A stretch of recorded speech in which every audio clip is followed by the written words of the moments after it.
One of my subscribers asked a question about how to transform regret. Today, I'm hoping to share something about how to deal with this very, very powerful emotion. My name is Kenton Whitman, and I believe in you.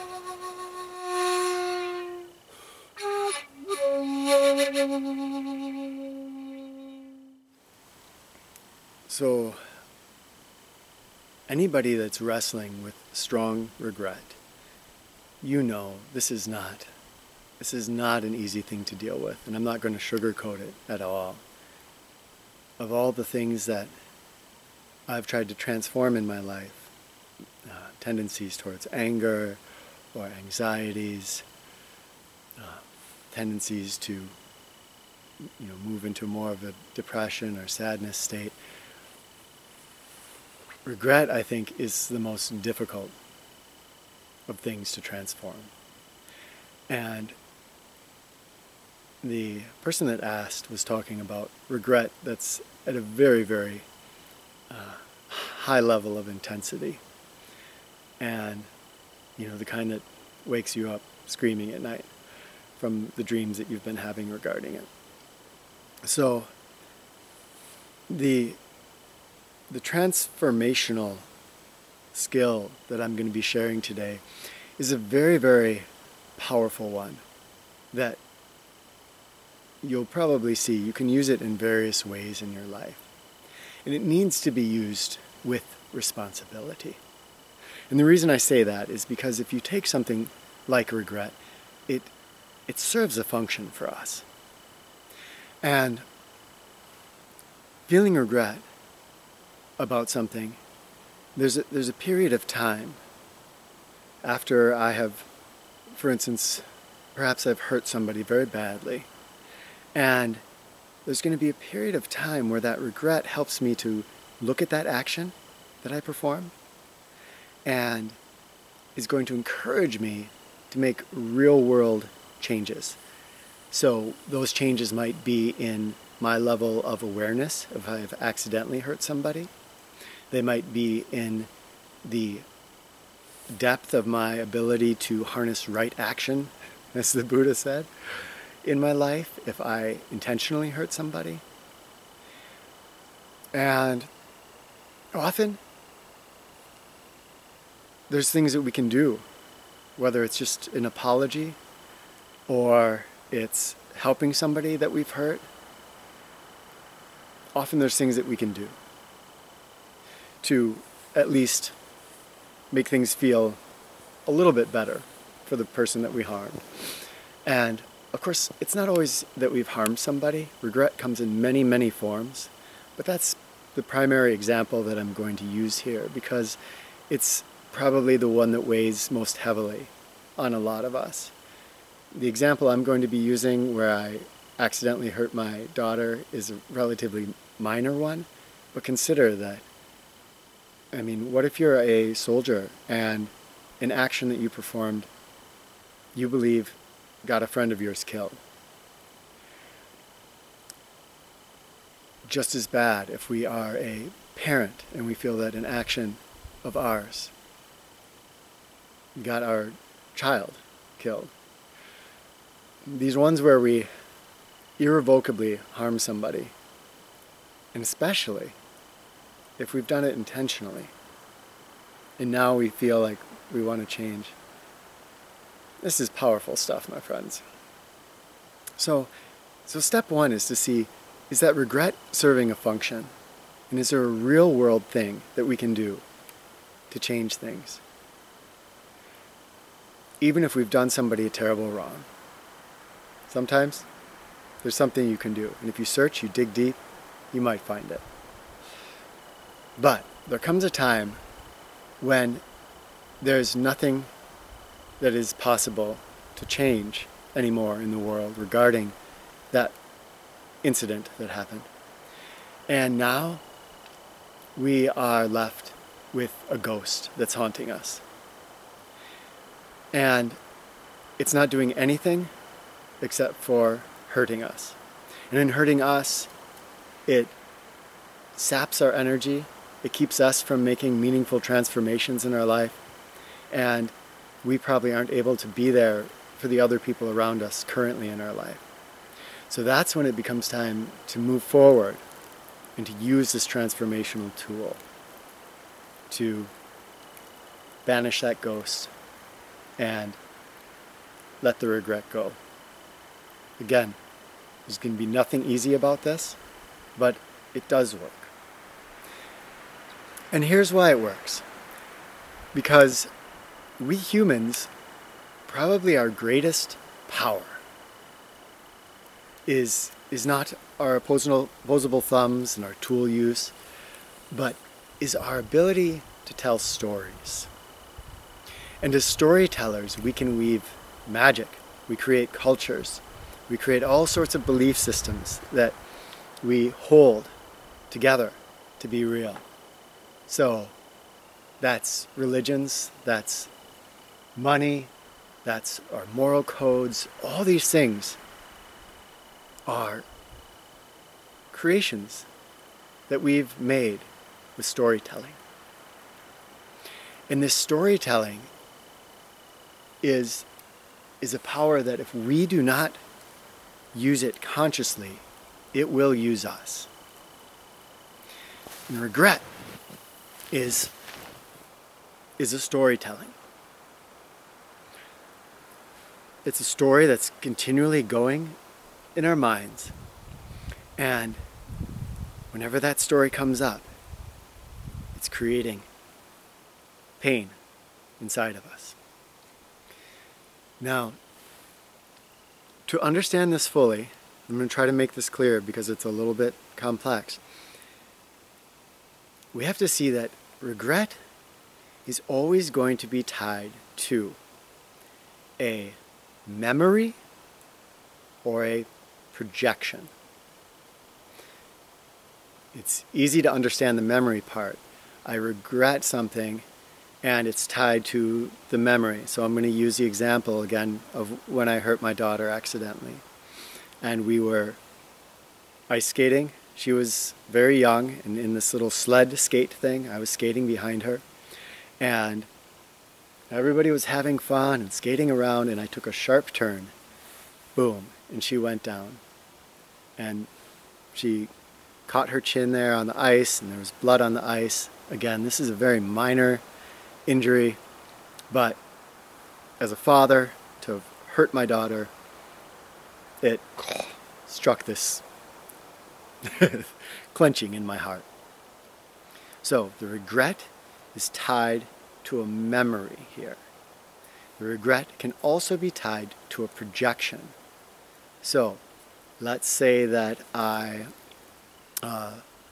lost somebody dear to me, and not somebody that I lived with, but somebody that was, lived a state away, but they were very close to my heart. And over the past 5 years, I really haven't connected with them a whole lot. Even though I cared about them, I often didn't give a call or go and see them.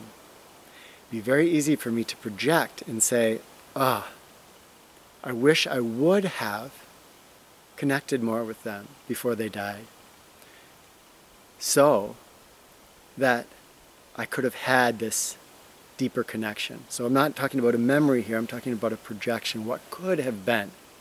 But still, it's just in my mind. So I'm making up a story about what could have been. Okay, so now that we understand that, regret tied to memory or projection, we have to understand that both of these, a memory and a projection, is a story. Projection, it's easier to understand that it's a story. I don't actually know what would have happened if I had connected more with that person before they died. But I'm telling stories in my head and saying, we would have gone out to the cafe and we would have talked about these old times. We would have shared memories. None of that actually happened, but I'm telling a story. Memories are a little tougher for us because most of us have been brought up to think that memories correlate with real past events. This is really not true. And it's not just in the courtroom that we see how many versions of a reality people have as they try to invoke their memory, but neuroscience is now telling us and sharing with us that every time I take a memory out of my memory bank and I bring it up and I think about it right now, that memory becomes infused with the current environment. So if I bring up a memory when I'm, let's say, really down, I'm going to infuse it with some of those darker feelings. If I bring up a memory when I'm feeling really excited and positive, it's going to get infused with some of this. And it's not exactly clear how that infusion works or what aspects of our environment, really shift that memory. But we do know that every time that memory goes back into the memory bank, it is changed. And over time, those memories, they change significantly. So when we bring up a memory, we're under the illusion that that memory is telling us about an actual past event. But really, it's telling a story about a little bit of the past event and then a lot of the recurring elements that have come into that memory as I've brought it up again and again and again in my life. All right, so now comes the part where we start to take control of the storytelling. If I am feeling regretful about something, it means that, let's say it's tied with a memory. So for me, that memory of hurting my daughter on the ice accidentally. Every time I bring up that memory, I feel the regret that is tied to the memory, right? So every time that memory comes up, I'm doing it in that feeling of regret. It gets colored in kind of a dark way, and then it gets put back in. So you see what's happening here? I am continually nurturing this story that I call a memory. I'm continually nurturing it in a very certain way to make it so that it holds this power over me. And thus we create this bank of memories or this bank of projections that are over and over again. We're coloring that story, right? Think of it as writing the story every time you remember it. And if you write it when you're in a down place, those elements are going to just keep coming into it. It's time to rewrite. And this part you're going to have to be a little bit creative about because it's going to be different for every memory or every projection that you're feeling regret about. Understand right now that the regret is not, in essence, a real thing. It cannot exist without that memory or without that projection. So we're not going to try to change the regret. We're going to change the memory or the projection. We're going to change the story by utilizing our power as storytellers. Here I am. I'm skating on the ice. Mirabelle is on the little sled. She's laughing, having fun. I'm going to break this memory up into 3 parts. There's the initial part, the lead up, where I'm skating with her. There is I'll call it the moment of impact, when I turn sharply and she falls. And then there's the third part where I'm coming down, picking her up, holding her, and taking her back to the house. Now, it's important to break that memory up into those 3 sections because well, you'll see why here. But the thing I want us to catch is that in part 2, in that moment of impact, there is a physical sensation that I experience a physical emotional sensation that I experience when I remember that. Going along, skating, everything's fine inside of me right now. There's a little bit of tentativeness because it's about to happen. I remember making the corner, down she goes, and I can feel like my heart stops, right? There's this physical sensation. And if you're experiencing regret in your life, you know what I'm talking about.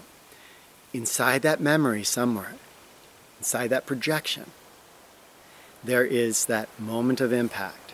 And there may be, so it gets more complicated, there may be multiple moments of impact within that memory that you're going to have to deal with one by one. Sometimes too, it might just not be one memory, but it might be an event. Let's say you had an affair with somebody, and so there's all these events, and you feel regret about the whole thing. But in truth, that regret, it is tied to the memories.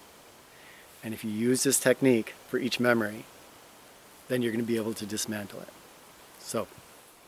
So I know now there's 3 parts to this memory. Leading up to it, the point of impact, and the after. Now what I'm going to do is I'm going to change my physical emotional reaction to the point of impact. And what that means is that I'm going to consciously bring up this memory. I'm going to sit with myself in my little therapy session.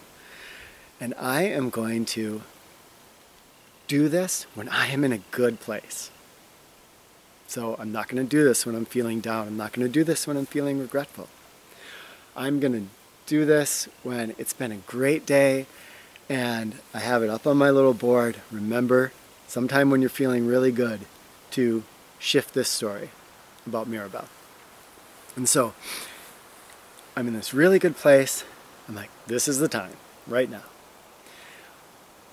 I'm going to sit down and I'm going to feel just as much warmth and love as I can.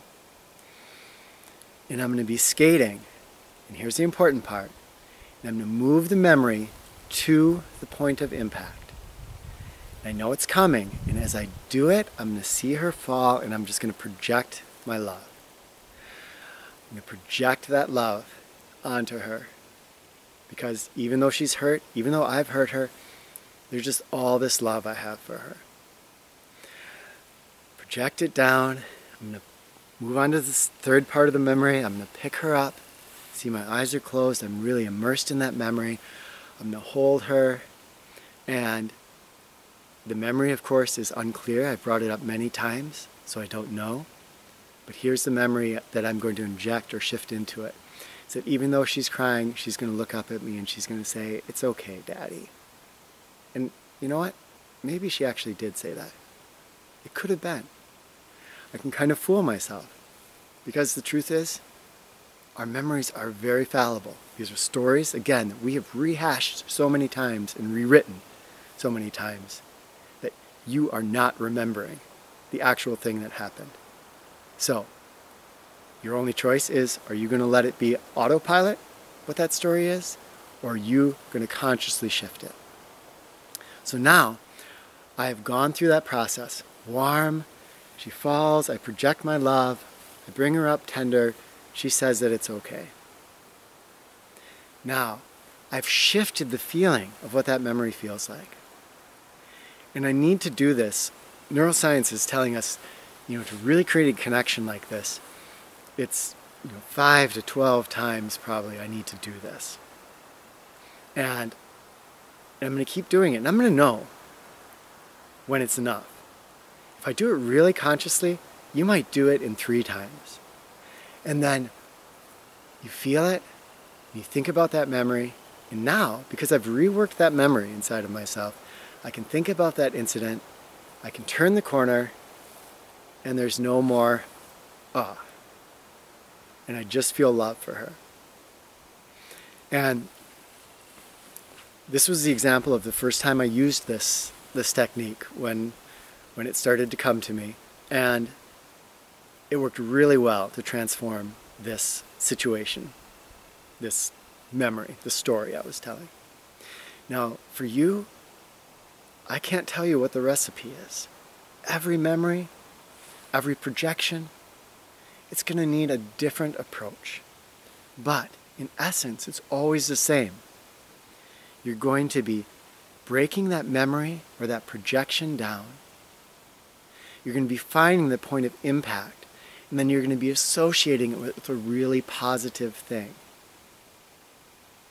With that projection of the person, for instance, that I wish I would have connected with, I might go back into memory. I might say, because projections are tougher to work with, I would say.